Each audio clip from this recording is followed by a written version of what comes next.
The dining room of the Cross family estate had never been so quiet. My father's voice, usually booming with control, cracked through the phone. The food never came. Around the long linen-draped table, 20 stunned relatives sat awkwardly in front of empty plates. The golden centerpiece, now an ironic symbol of a celebration that wouldn't be. My Aunt Carla looked up from across the table, eyes darting nervously between the family members. I was 300 miles away in my Asheville apartment, leaning against my kitchen island, sipping apple cider from my favorite ceramic mug. The one with the tiny chip on the handle that I'd grown fond of over the years. "Oh," I said smoothly into the phone, letting the word hang in the air like autumn leaves before they fall. "I assumed you didn't need anything from me." Silence. Heavy, stunned, awkward silence that stretched across the miles between us. Then came the murmurs filtering through the phone line. My mother's voice, shrill with panic, rose above the confusion. "What does she mean by that? The same family that didn't want me at the table had no problem accepting the catering bill I'd paid weeks earlier. I'm Melanie Cross. I'm 38, the eldest daughter turned family errand runner, therapist, and bank. Thanksgiving had always been sacred in our family. Not for the warmth or genuine gratitude, but for the performance. A glossy veneer of togetherness layered over years of favoritism and unspoken grievances that festered like untreated wounds. Growing up in Raleigh, I wasn't a child. I was staff. While my younger siblings were adored and coddled, I managed carpools, bandaged scraped knees, and made sure homework got turned in on time. I was the one who remembered everyone's allergies, who knew exactly how Dad liked his coffee, who could defuse Mom's temper tantrums with practiced ease. When I left for college, I thought I'd finally earned a seat as an equal. I hadn't. The role just expanded to include financial support and emotional labor from a distance. The betrayal came a week before Thanksgiving 2024. My aunt shared a cheerful, "can't wait to see everyone" message in the family group chat. I replied with enthusiasm, "Same here, looking forward to it," followed by a turkey emoji. Hours passed. Then more hours. The silence felt deliberate, calculated. Later that evening, my cousin Jamie texted me privately. "Wait, are you actually coming? Your parents told everyone you weren't invited this year." The words hit me like ice water. My heart sank into my stomach, that familiar feeling of childhood disappointment flooding back. I called my mother, my hands trembling as I dialed. She danced around the truth with theatrical sighs and vague explanations. Finally, she said with forced casualness, "We're keeping it small this year. Just immediate family." "I am immediate family," I replied, my voice tight with disbelief and growing anger. "Besides, we just thought it would be easier this way. Less tension." She spoke as if she were discussing the weather, not dismantling her daughter's place in the family. There hadn't been any tension. Unless you count me finally saying no when asked to pay for my brother's latest car repair, or when I didn't step in to clean up after my sister's wedding debt that somehow became everyone else's responsibility. I had checked with other family members after the call. Everyone else had been invited. My siblings, their spouses, even distant cousins I barely remembered from childhood gatherings. And yet me, the one who had organized 3 family reunions and paid for countless birthday dinners, left out. Well, I may have been excluded from the table, but they had still expected me to fund the feast. Only later, after the shock wore off and the hurt crystallized into something harder, did it hit me. Dad had called me 3 weeks prior, asking me to chip in for the meal. But I hadn't just chipped in. I had paid for everything. The organic turkey from maple and pine, the boutique sides, the desserts that would have fed 30 people. I'd even placed the orders myself because Mom insisted I had such good taste and knew exactly what she liked. All of it was ordered under my name, paid for with my credit card, scheduled for delivery to their address. They hadn't just forgotten me, they'd used me. The realization burned in my chest like swallowed fire. I made 2 phone calls that afternoon. The first to the butcher, who processed a refund without question when I explained I'd had a family emergency. The second to Sweet Laurel Bakery, where the manager hesitated but ultimately relented when I forwarded the receipt showing my payment. "I'm so sorry for the inconvenience," she said, and I could hear genuine concern in her voice. "I hope everything works out for your family." If only she knew. Then I waited. I knew exactly how this would unravel, could picture it like a movie I'd already seen. My family's predictable patterns of chaos and blame shifting were as familiar to me as my own reflection. Thanksgiving Day arrived crisp and clear. I spent the morning hiking in the Blue Ridge Mountains, breathing in the clean air and feeling lighter than I had in weeks. My phone buzzed at 12:17 p.m. with Dad's name flashing on the screen. I let it ring 4 times before picking up, savoring each unanswered tone. "The food never came," he said, his voice a strange mix of panic and confusion. I could hear chaos in the background, murmurs, sharp whispers, my mother's voice rising like steam from a boiling pot. I tilted my head against the phone, injected just the right amount of feigned concern into my voice. "Oh, that's strange. Maybe check with whoever placed the order." "You placed the order," he snapped, frustration cracking through his usual composed demeanor.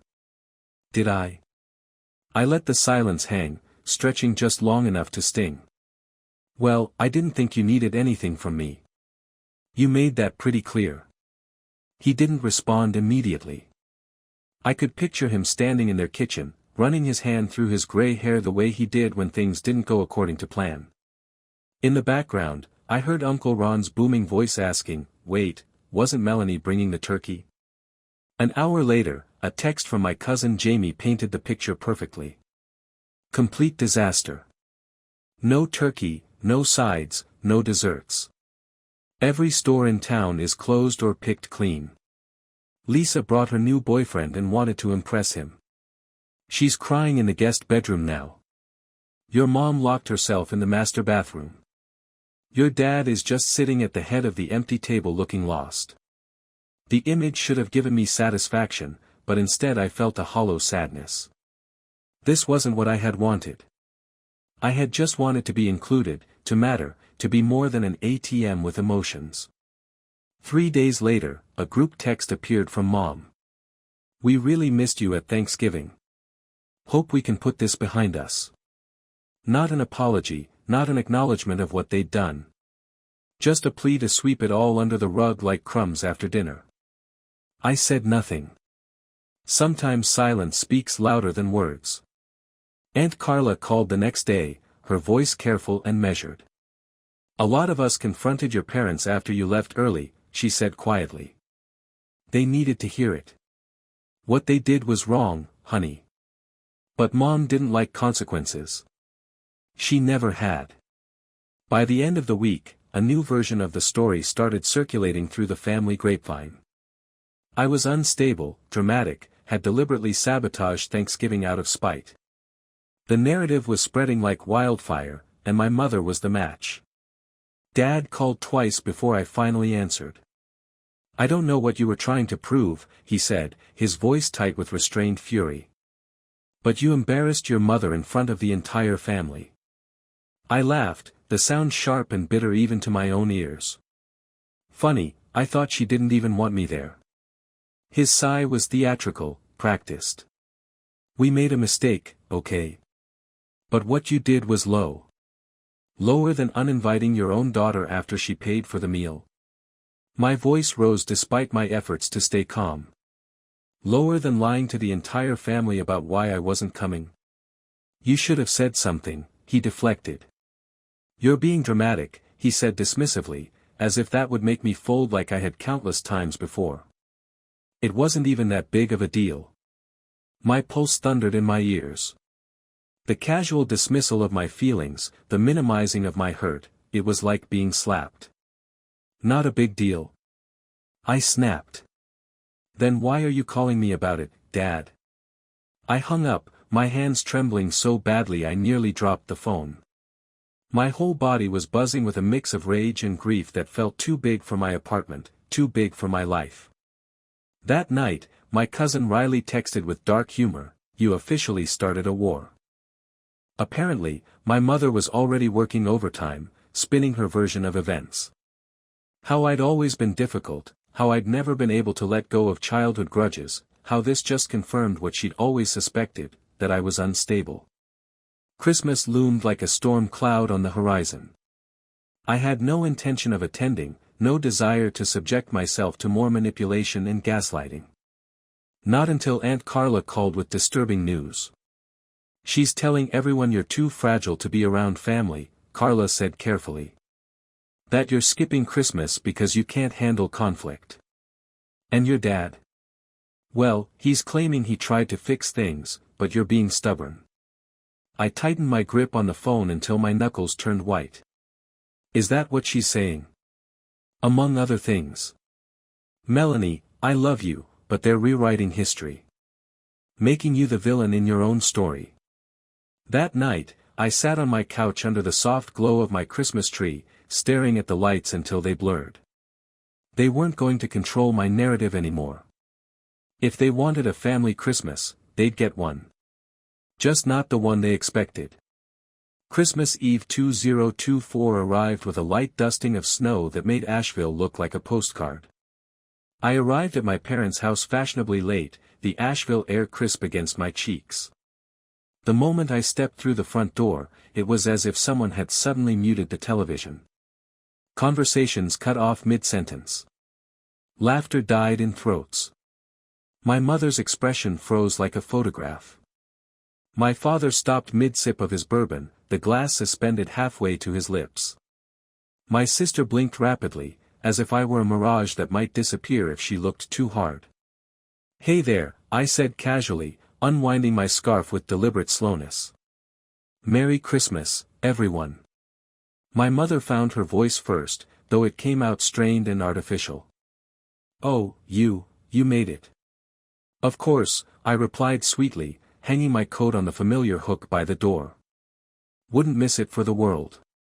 Then I stepped aside, revealing my surprise guest. My grandmother emerged from behind me like a queen making an entrance. My mother's face drained of all color, leaving her looking like a black and white photograph. Years ago, my mother and grandmother had had what Mom called an irreparable falling out. The details were always vague, shrouded in theatrical sighs and changed subjects. Mom had tried to erase Grandma from our lives entirely, forbidding us from mentioning her, refusing to pass along birthday wishes or holiday greetings. But I had never cut contact. I couldn't. Grandma was the one person in my family who had never made me feel like an obligation. When I told her about Thanksgiving, she had been horrified. "That's unconscionable," she'd said, her voice shaking with anger. "You don't exclude family. You just don't."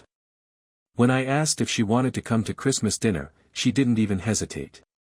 "I'll bring dessert," she'd said firmly. "Oh my," Grandma said now, stepping into the foyer with exaggerated wonder, her eyes taking in the expensive decorations and designer Christmas tree. "It's been ages since I've been in this beautiful home. What lovely decorations, dear." My mother looked like she might physically ill. The dinner that followed was a masterpiece of passive-aggressive tension. Every bite was chewed in careful silence. Every clink of silverware against china sounded like a gunshot. Grandma, bless her, was thoroughly enjoying herself. She picked up her fork, examined the store-bought stuffing with the scrutiny of a food critic, and said brightly, "Oh, is this from Miller's Market?" I recognized the seasoning blend. Very consistent. I bit the inside of my cheek to keep from laughing as my mother's jaw tightened. "The gravy's a bit thin," Grandma continued conversationally, stirring it with her spoon. "When you make it from scratch, you get such a richer flavor. But this works fine for a busy household." My father cleared his throat awkwardly and reached for his wine glass. My brother Ethan stared at his plate like it might reveal the secrets of the universe. My sister kept glancing between Mom and Grandma as if she were watching a tennis match. "So, Melanie tells me there was some confusion about Thanksgiving," Grandma said, cutting into her turkey with surgical precision. "Such a shame when these misunderstandings happen. Mom's fork clattered against her plate. Mother, I don't think. Oh, but I do think, Grandma interrupted smoothly. I think it's important to discuss these things. Communication is so vital in families, don't you agree? The rest of dinner passed in excruciating politeness, each word carefully chosen, each smile forced. After dessert, Grandma's homemade apple pie that put the store-bought meal to shame, I helped clear the table while the rest of the family scattered like startled birds. That was delightful, Grandma whispered to me in the kitchen, her eyes twinkling with mischief. We should do this more often. A week later, I started getting strange messages from cousins and extended relatives. Short, probing texts that felt like fishing expeditions. Heard there was some family drama. You okay? Others were more pointed, didn't think you had it in you to be that cruel. Aunt Carla filled me in during a phone call that left me sitting in stunned silence. Your mother's been calling around, she said with a heavy sigh. Telling people you had some kind of breakdown. That bringing your grandmother was proof that you're unstable. That what you did at Christmas was cruel and calculated. I let out a bitter laugh that surprised even me. Of course she is. Melanie, Carla said gently, people who know you don't believe it. But she's very convincing when she wants to be. The realization hit me like a physical blow. My mother wasn't just embarrassed, she was threatened. I had exposed her behavior, shattered her carefully constructed image, and now she was working overtime to discredit me. If she could make everyone believe I was unstable, she wouldn't have to face the truth. She wouldn't have to be wrong. That night, I called Grandma. She didn't sugarcoat anything. Unfortunately, she sighed, your mother's been calling relatives, saying she's worried about you. That you're not well. You know that's not true, right? I asked, needing to hear it. My dear, she said, her voice suddenly firm with conviction, I knew it wasn't true before she even opened her mouth. You're the strongest person in that family, and that's exactly what threatens her. I sat on my couch that night, lit only by the soft glow of my Christmas tree, and typed out a message to the family group chat. My fingers trembled slightly as I found the right words. Hey everyone, just wanted to clear up some confusion that seems to be going around. I'm doing great, no breakdowns, no drama, no instability. It's been an interesting holiday season, but I'm genuinely in a good place. Hope you all are too. Wishing everyone a happy new year. It was short, neutral, impossible to twist or misinterpret. The digital equivalent of smiling and waving while my mother's lies crumbled around her. The response was immediate and telling. Some relatives reached out privately with messages of support. Others remained silent, probably unsure what to believe. But something had shifted. The narrative was no longer entirely in my mother's control. Then something happened that I didn't expect. My brother Ethan texted me, hey, can we talk? We hadn't spoken directly since Thanksgiving. I called him immediately, my heart pounding with nervousness and hope. His voice came through uncertain, softer than I remembered. Look, I don't agree with what Mom did. I blinked in surprise. You don't? She's really good at twisting things, he admitted quietly. Thanksgiving felt wrong from the start, but Christmas, that's when it all clicked for me. The way she talked about you, about Grandma. It wasn't right. I stayed quiet, letting him find his words. I didn't say anything because, well, you know how she gets when people disagree with her. But I've been thinking a lot, and I don't think you're crazy. Not even close. My throat tightened with emotion I hadn't expected. Thank you for saying that. I didn't realize how much I needed to hear it. I should have said it sooner, he said, and I could hear genuine regret in his voice. A lot sooner. Something had fundamentally shifted in our family dynamic. First Aunt Carla speaking up, then Grandma's unwavering support, now Ethan breaking ranks. My mother's grip on the family narrative was loosening, and she knew it. 2 weeks into January, my phone rang with Mom's number.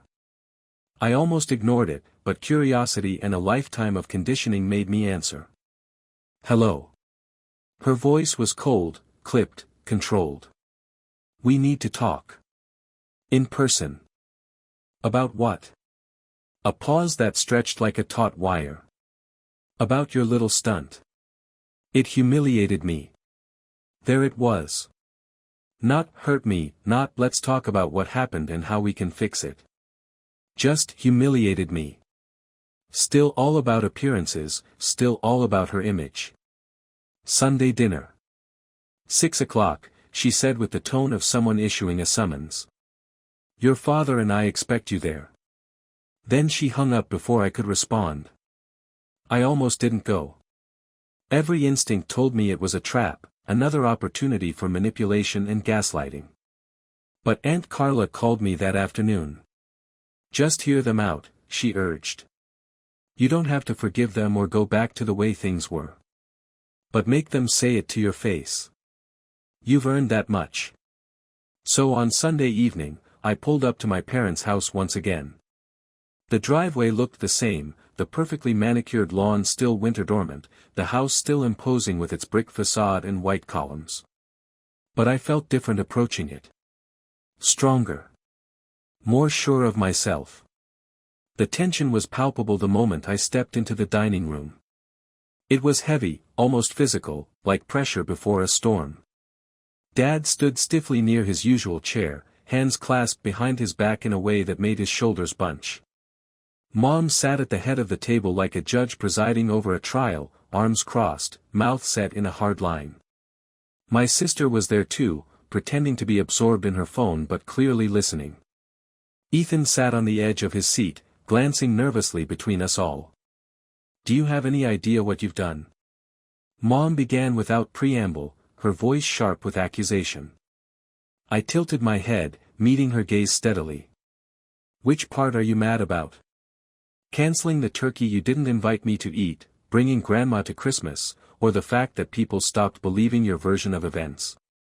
You're so dramatic, she spat, the familiar refrain that had silenced me so many times before. Dad stepped forward, his voice low but tense with barely controlled anger. Your mother is hurt, Melanie. You've done nothing but make her look bad to the entire family. She made herself look bad, I replied calmly, surprised by how steady my voice sounded. I just stopped covering for her. Mom's face flushed red. The truth? You mean your twisted version of events? Because in my version, you abandoned your family, refused to let go of ancient grudges, and took petty revenge over a simple misunderstanding. Misunderstanding. The word cracked through the air like a whip. You didn't invite me to Thanksgiving. You let me pay for all the food and then pretended I didn't exist. That's not a misunderstanding, that's betrayal. We never meant to exclude you, she snapped, but her protest sounded hollow even to her. We just thought it would be easier, less complicated. And then you made everything worse. You told people I was unstable, I said, my voice rising despite my efforts to stay calm. You called relatives and said I was having a breakdown. You tried to destroy my credibility because you couldn't handle being wrong. You embarrassed me, she shot back, finally revealing the heart of it. In front of everyone. Do you know how that felt? And then Ethan spoke up. Mom, he said quietly, but with surprising firmness. You did exclude her. You told everyone she wasn't coming except her. You let her pay for everything. That was wrong. Mom whirled toward him, eyes flashing with rage. Oh, don't you start too. But Ethan didn't back down. For the first time in his life, he held his ground against her. No, Mom. You crossed a line. You always do when you feel cornered. You attack people instead of admitting you were wrong. Dad shifted uncomfortably, looking like he wanted to disappear into the wallpaper. We should have handled it differently. What does that mean?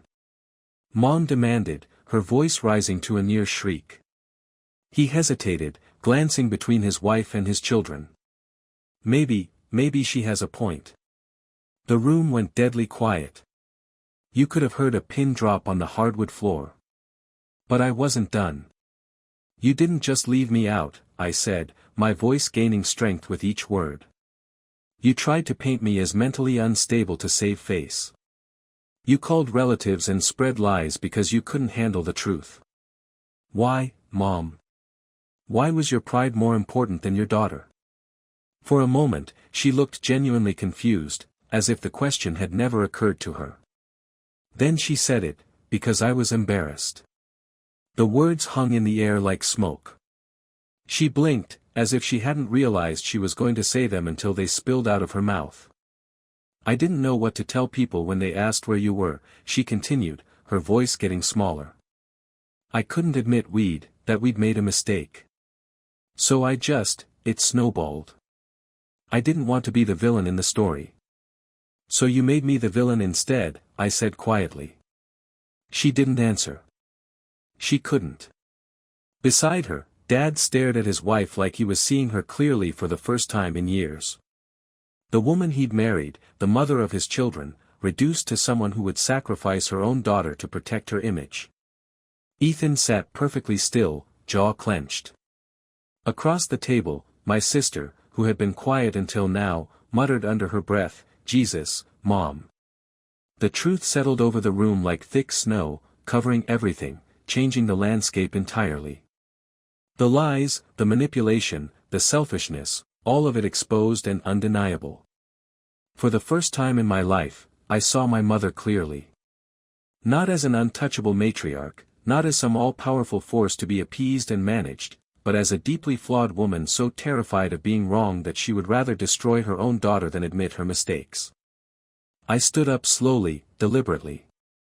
I'm done, I said, the words carrying the weight of 38 years of disappointment and hurt. I don't need an apology because I don't think you're capable of giving a real one. But I need you to understand that I'm done being your emotional punching bag. I'm done being the family scapegoat.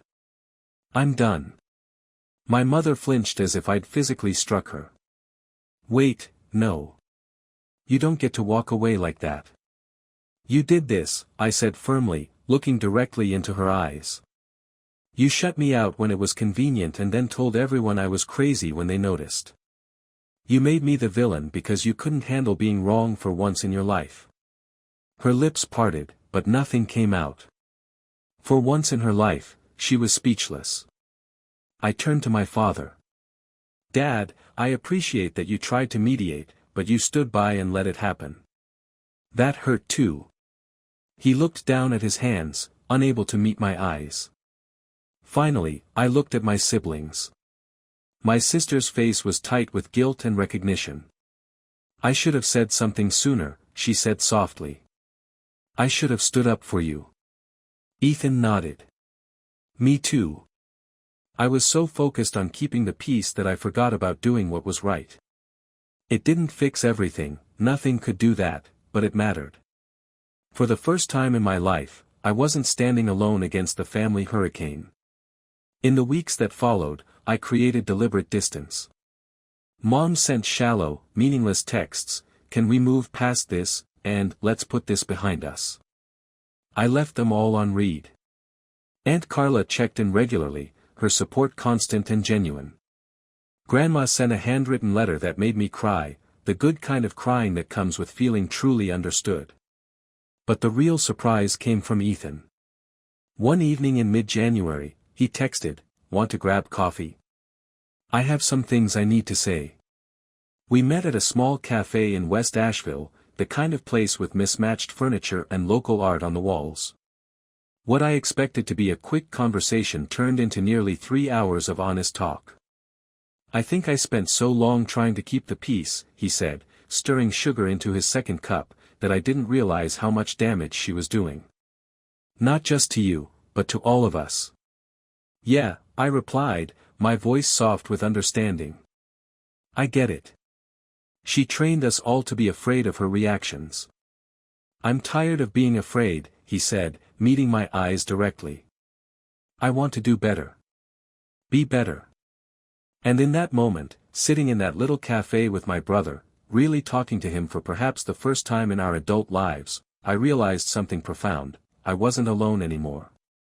The isolation that had defined my experience in my family was breaking apart.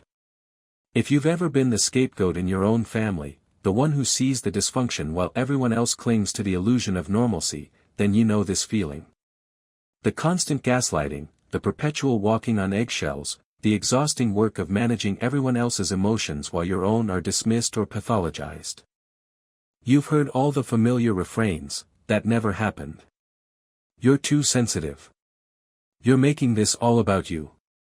Why can't you just let it go?" The phrases designed to make you question your own reality, your own experiences, your own worth. Standing up to that dynamic isn't just difficult, it's terrifying. It means risking the only family you have, even if that family consistently treats you as less than. It means accepting that the people who are supposed to love you unconditionally have placed conditions on that love that you can never quite meet. But sometimes the most powerful thing you can do isn't forgive and forget. Sometimes it's refusing to play your assigned role anymore. Sometimes it's walking away from the table entirely. The empty chair at their next Thanksgiving won't be a symbol of my shame or my failure. It will be a symbol of my peace, my boundaries, my refusal to accept crumbs when I deserve a full meal of love and respect. 3 months later, I got a letter in the mail. Not a text, not an email, but an actual handwritten letter. My sister's careful script on cream-colored stationery. "Dear Melanie," it began.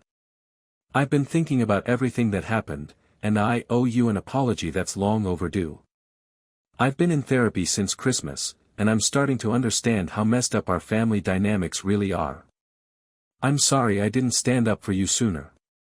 I'm sorry I let you carry the burden of being the only one willing to speak truth.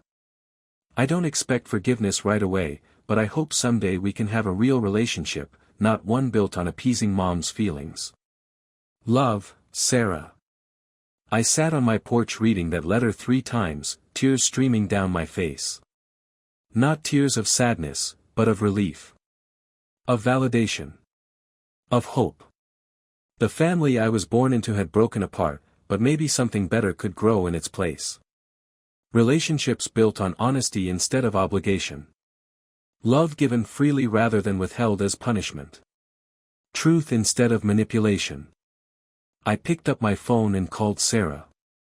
We talked for hours, really talked, in a way we never had before. At the end of the call, she said something that stayed with me. "You know what's funny? I always thought you were the strong one, the one who had it all figured out. I never realized how much you were suffering. I didn't want anyone to see it," I admitted. "I thought if I could just be perfect enough, good enough, useful enough, maybe I'd earn my place." "You never had to earn it, Mel. You always belonged. Mom just made it feel like you didn't." Spring came early to Asheville that year. I planted a garden behind my apartment, tomatoes and herbs and flowers that would bloom bright and wild. As I worked in the soil, hands dirty and sun on my back, I thought about growth. About things that flourish when given proper conditions. About the difference between surviving and thriving. My phone buzzed with a text from Mom. "I miss you. Can we talk?" For the first time, I didn't feel that familiar stab of guilt or obligation. I looked at the message, considered it briefly, then deleted it without responding. Some relationships can be repaired. Others need to be released. Instead, I called Grandma. "Want to come for Easter dinner?" I asked. "I'm thinking of starting a new tradition." "I'd love that, dear," she said, and I could hear the smile in her voice. "Should I bring dessert?" "Always," I laughed. "Always bring dessert." That Easter, my small apartment filled with the people who truly cared about me.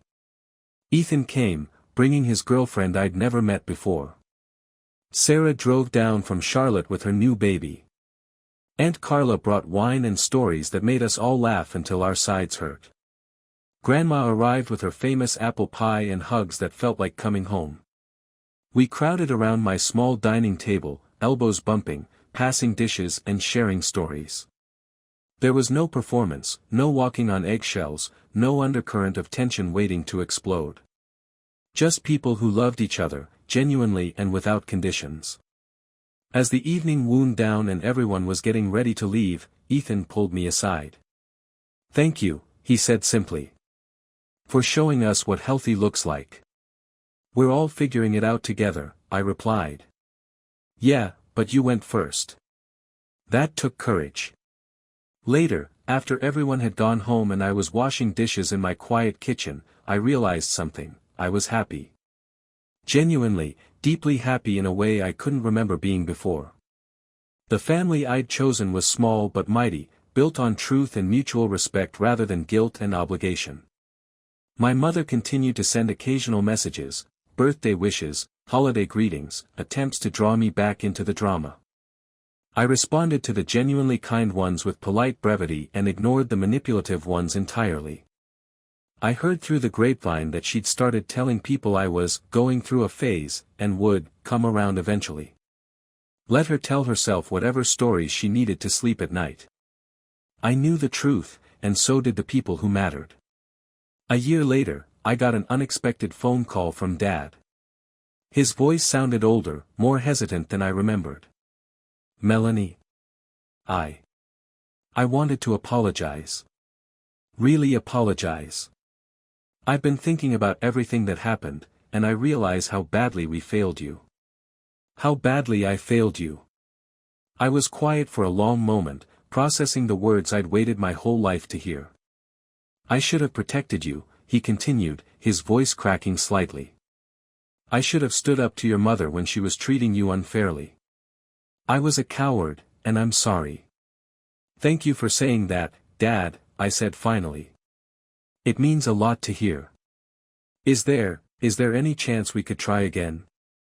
Start over?" I looked out my window at the garden I'd tended for a full year now, lush and thriving in the summer sun. "Maybe," I said honestly. "But it would have to be different. Really different. I understand. Whatever it takes."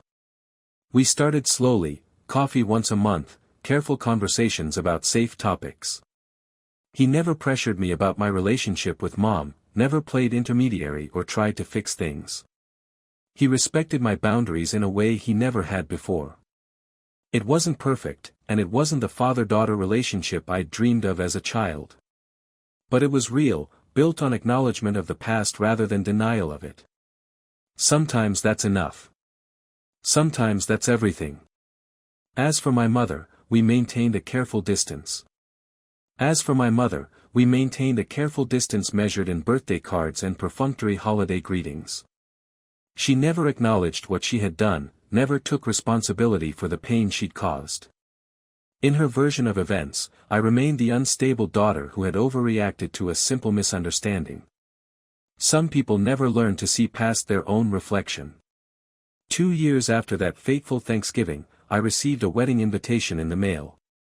My cousin Jamie was getting married, and the reception would be held at my parents' house. My first instinct was to decline politely, but something made me hesitate. I called Jamie directly. "Congratulations," I said warmly. "I got your invitation." "I really hope you'll come," she said, her voice earnest. "I know things are complicated with your parents, but it would mean a lot to have you there." "Will that be awkward? With everything that's happened?" Jamie was quiet for a moment. "Honestly? Probably. But you're my family too, Mel. You shouldn't have to disappear because of their issues." She was right. I had spent enough time hiding, enough time making myself small to accommodate other people's comfort. "Okay," I said. "I'll be there." The wedding was beautiful. Jamie looked radiant, her new husband couldn't stop smiling, and the garden at my parents' house had been transformed into something magical with string lights and white roses. I arrived fashionably but not dramatically late, wearing a dress that made me feel confident and strong. The moment I walked into the reception, conversation stuttered and heads turned.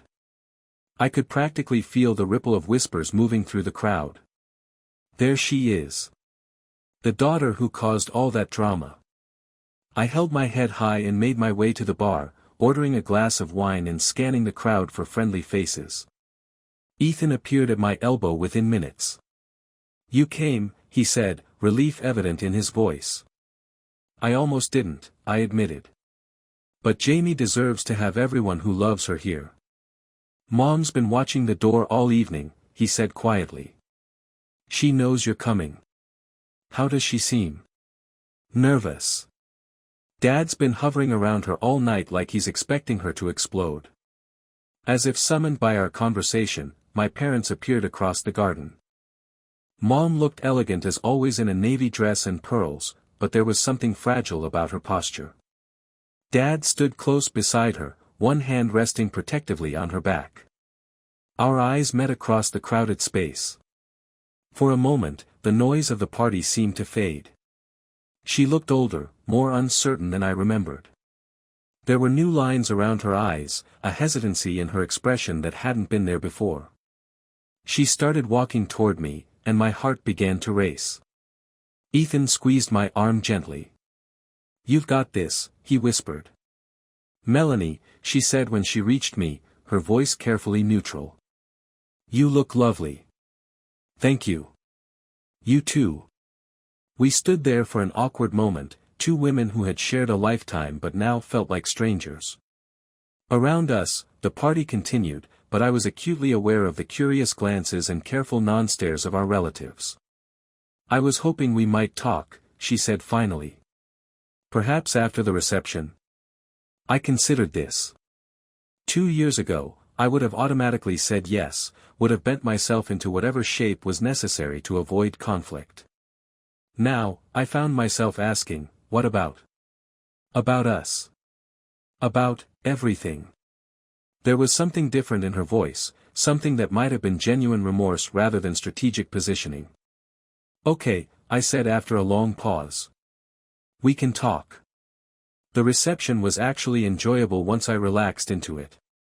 I danced with Ethan, caught up with cousins I hadn't seen in years, and gave a heartfelt toast to Jamie and her new husband. Several relatives made a point of coming over to tell me how much they'd missed me, how glad they were to see me looking so well. "You seem different," Aunt Carla observed when she found me near the dessert table. "Stronger." "I feel different," I admitted. "It's amazing what happens when you stop trying to manage everyone else's emotions." She nodded knowingly. "Your mother's been asking everyone what they think about approaching you." "She's scared." "Good," I said, surprising myself with the firmness in my voice. "She should be." After the last guests had left and the catering staff had cleaned up, I found myself sitting on the back porch with my parents. The string lights still twinkled overhead, casting everything in a soft golden glow. The night air was mild, carrying the scent of the roses that had been planted along the garden border. Dad cleared his throat. "I'll leave you two to talk," he said, starting to rise. "No," Mom said quickly. "Stay. This involves you too." We sat in silence for several minutes, listening to the distant sound of crickets and the hum of the neighborhood settling into sleep. Finally, Mom spoke. "I owe you an apology," she said, her voice barely above a whisper. "A real one, not the kind I've been sending in cards and texts." I stayed quiet, waiting. What I did at Thanksgiving was inexcusable. Keeping you away from the family dinner while letting you pay for it was cruel and manipulative. But worse than that was how I handled things afterward. Telling people you were unstable, trying to make you the villain in the story, that was unforgivable. Tears were starting to pool in her eyes, but she pressed on. "I've been seeing a therapist. Something your father insisted on after last Christmas.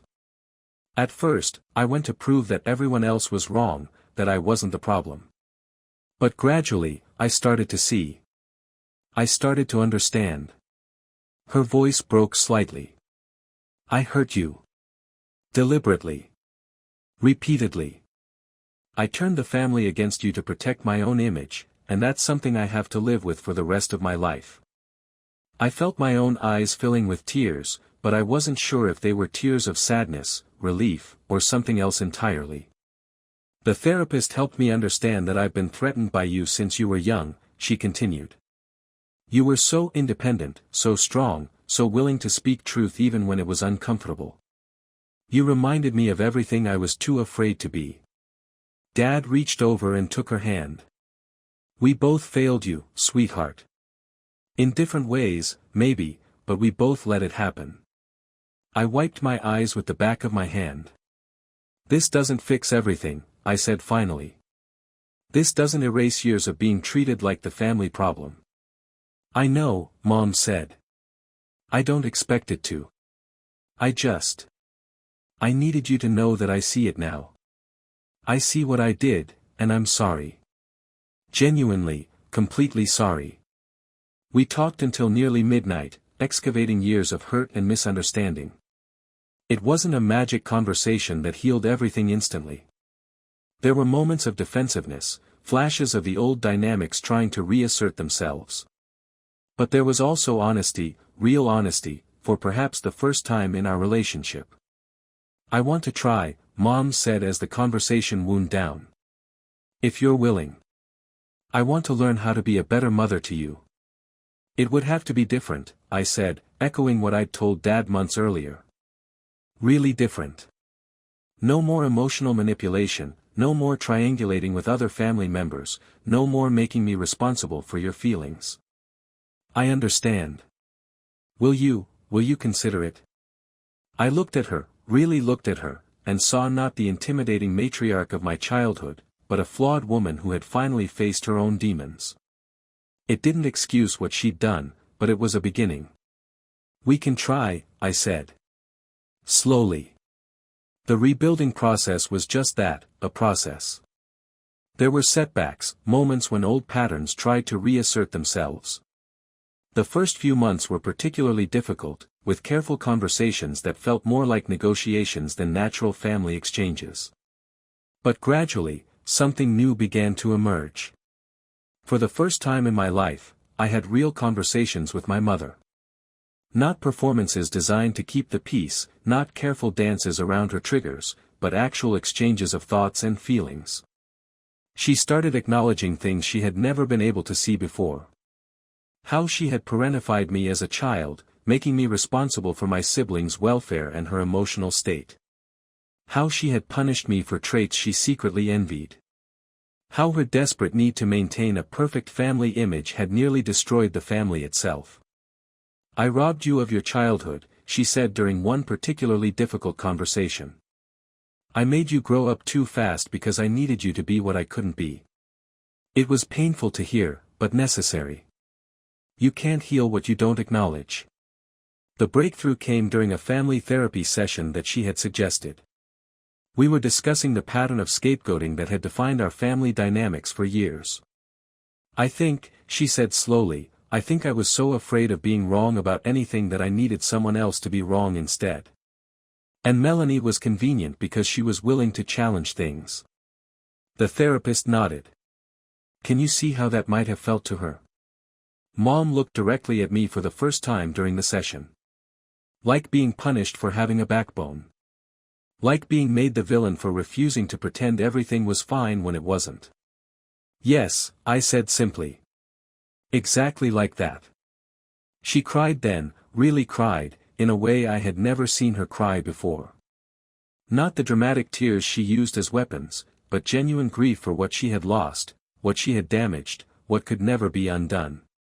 By the time the third anniversary of the Thanksgiving incident rolled around, our family looked completely different. Not perfect, we would never be the glossy, harmonious unit that Mom had always tried to project, but real. Honest. Healthier.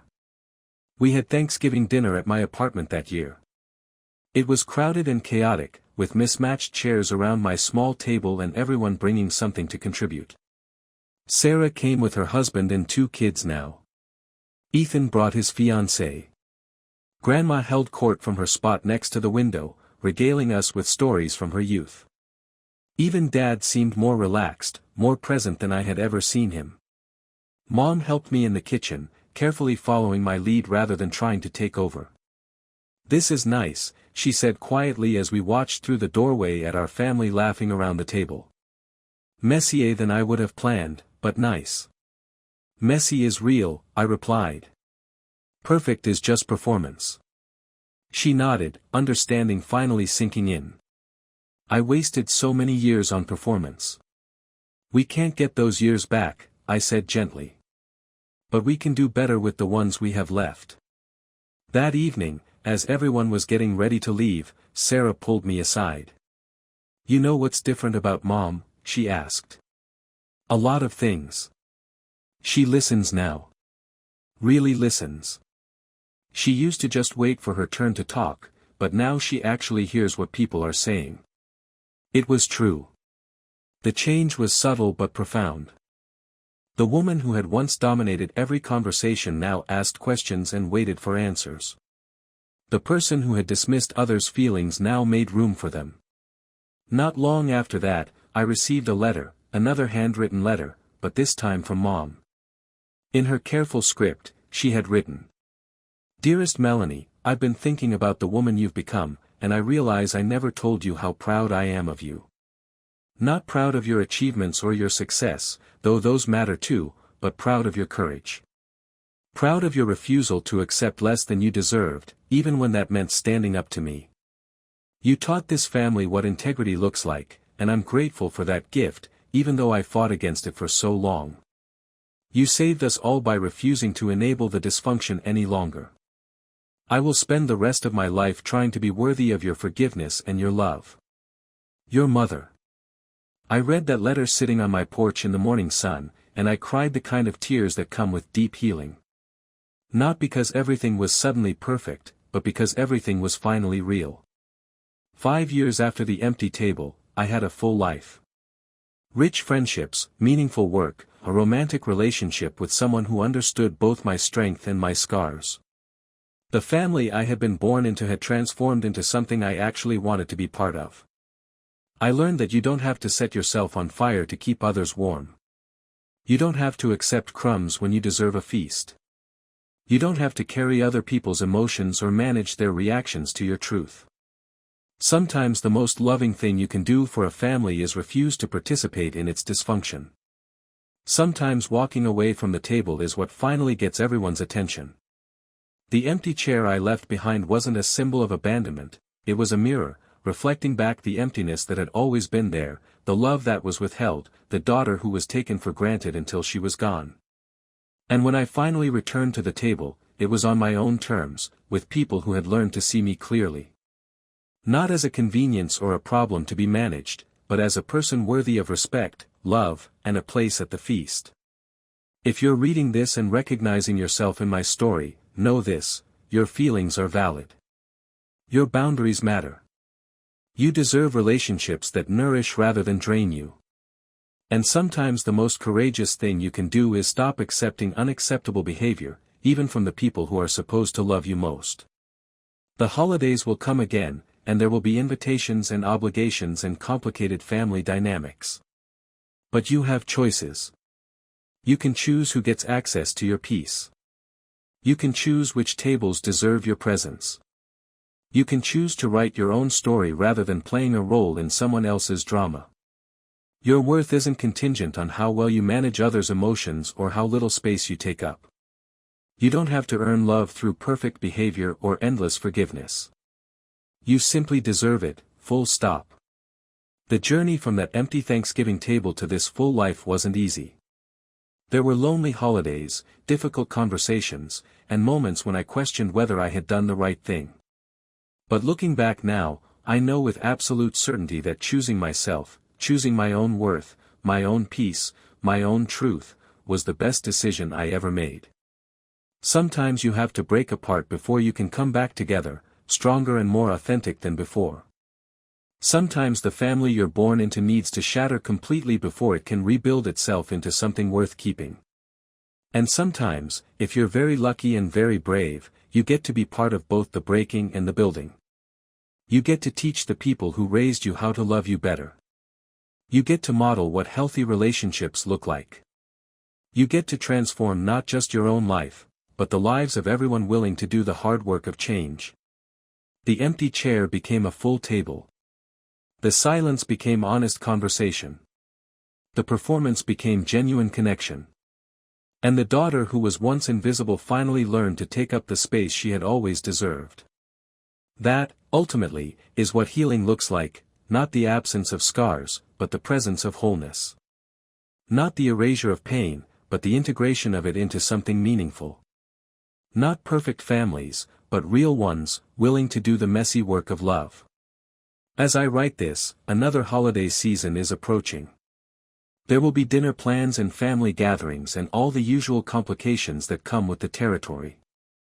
But this year, like every year since I found my voice, I'll approach them from a place of choice rather than obligation, boundaries rather than guilt, self-respect rather than self-sacrifice. The table is set, the chairs are full, and this time, everyone who sits down has earned their place through love, respect, and the courage to be real. That's the only kind of feast worth having. The empty chair taught us all something valuable. Absence can be more powerful than presence when presence means accepting the unacceptable. Sometimes you have to leave before anyone realizes you were bringing more to the table than you were taking from it. But the best part of this story isn't the leaving, it's the coming back. It's the slow, careful, intentional rebuilding of something that was broken. It's the discovery that love, real love, requires not just feeling but action. Not just words but change. Not just forgiveness but accountability. Years from now, when my nieces and nephews are old enough to understand, I'll tell them this story. I'll tell them that families aren't perfect, that love sometimes means saying no, that it's okay to prioritize their own well-being even when others call it selfish. I'll tell them that they never have to earn their place at any table, that their worth is inherent, not conditional. I'll teach them the difference between guilt and shame, between boundaries and walls, between standing up for yourself and tearing others down. Most importantly, I'll show them what it looks like to love family members while refusing to enable their dysfunction. To care deeply while protecting your own peace. To forgive without forgetting, to heal without pretending the wounds never existed. The empty chair was never really empty, it was full of possibility. Full of the potential for change, for growth, for relationships based on mutual respect rather than historical patterns. It was full of the promise that things could be different, if everyone was brave enough to do the work. And in the end, that's exactly what happened. The family that once defined itself by its perfect facade learned to find beauty in its imperfections. The mother who couldn't bear to be wrong learned the freedom that comes with owning your mistakes. The father who kept the peace at any cost learned that some conflicts are worth having. The siblings who had been trained to look the other way learned to speak up for what's right. And the daughter who had been made invisible learned to take up space, speak her truth, and demand the love she had always deserved. The story that began with betrayal and an empty table ends with truth and a full heart.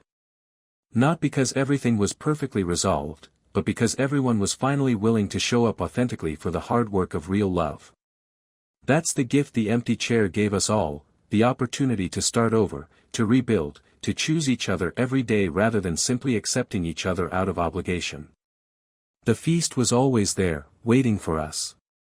We just had to learn how to see it.